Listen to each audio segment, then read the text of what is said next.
अस्सलाम वालेकुम viewers, welcome back to my channel. आज मैं आपको फिपानिल सिरप के बारे में रिव्यू दूंगी। ये सिरप होता क्या है और क्या इसका यूज़ होता है, बात होगी साइड इफ़ेक्ट्स की भी। लेकिन उससे पहले सब देखने वालों से ये गुजारिश है, जो न्यू है चैनल पे, वीडियो को लाइक करें, शेयर करें, सब्सक्राइब करें, बेल के आइकन पे क्लिक करें ताकि हर नई आने वाली वीडियो का नोटिफिकेशन आपको मिलता रहे। Thank you so much. बात करते हैं फिपानिल 250 के बारे में। ये सिरप होता क्या है? ये डिज़ाइन किया गया है फॉर द पेन किलर और एंटी एनाल्जेसिक के तौर पे ये वर्क करता है।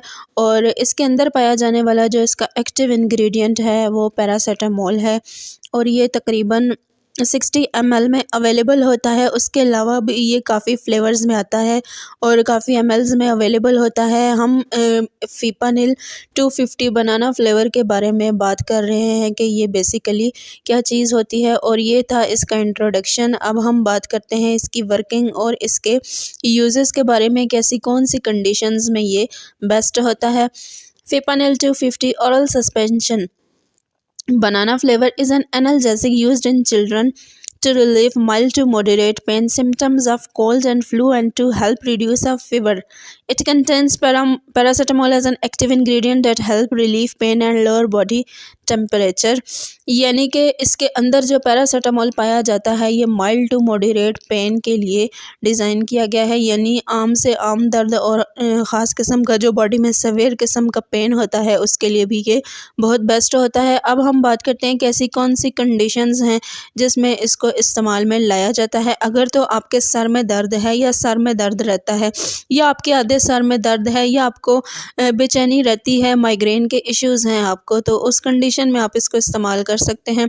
उसके अलावा नर्व पेन में आप इसको ले सकते हैं। यानी अगर आपके हाथों में, बाजुओं में, टांगों में, बॉडी के किसी भी पार्ट में अगर आपको पेन है तो उस कंडीशन में भी आप इसको ले सकते हैं। उसके अलावा टूथएक में आप इस्तेमाल कर सकते हैं, ख़ास तौर पे दांत का दर्द हो या दहाड़ में दर्द हो, उस कंडीशन में भी ये बेस्ट होता है। उसके अलावा सोर थ्रॉट में आप इस्तेमाल कर सकते हैं। अगर आपका गले का मर्ज़ है, या आपका गला दुखता है, या आपका गला दर्द करता है, या आपको निगलने में प्रॉब्लम हो रहा होता है, या ट्रैकिया के इश्यूज़ बहुत सवेयर होते हैं, तो उस कंडीशन में भी ये प्रेस्क्राइब किया जाता है।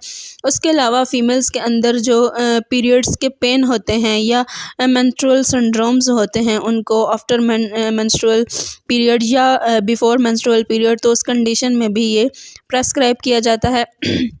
उसके अलावा जितने भी जनरल किस्म के एचेस होते हैं बॉडी के अंदर, या सम टाइम्स ऐसे होता है कि बच्चों में फ़ीवर की कंडीशंस बहुत ज़्यादा हो जाती हैं, बुखार उनको रहता है, या किसी बीमारी की वजह से भी बॉडी में बहुत ज़्यादा पेन भी हो रहा होता है और इन्फ्लामेशंस होती हैं, साथ फीवर होता है, तो ये सारी ऐसी कंडीशंस हैं जिसमें प्रेस्क्राइब किया जाता है। उसके अलावा कोल्ड और फ्लू में भी ये बेस्ट होता है। यानी अगर ठंड की वजह से नज़ला ज़ुकाम की कंडीशन है तो तब भी इस्तेमाल में लाया जाता है, और फीवर के दौरान भी इसके बहुत बेस्ट रिज़ल्ट्स होते हैं।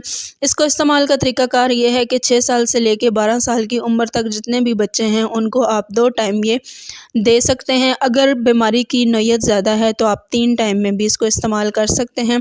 ये था इसका ओवरऑल यूज़। अब हम बात करते हैं साइड इफ़ेक्ट्स के बारे में कि अगर आप ये सिरप यूज़ करते हैं या बच्चों में इस्तेमाल करते हैं तो उसमें क्या क्या साइड इफ़ेक्ट्स हो सकते हैं।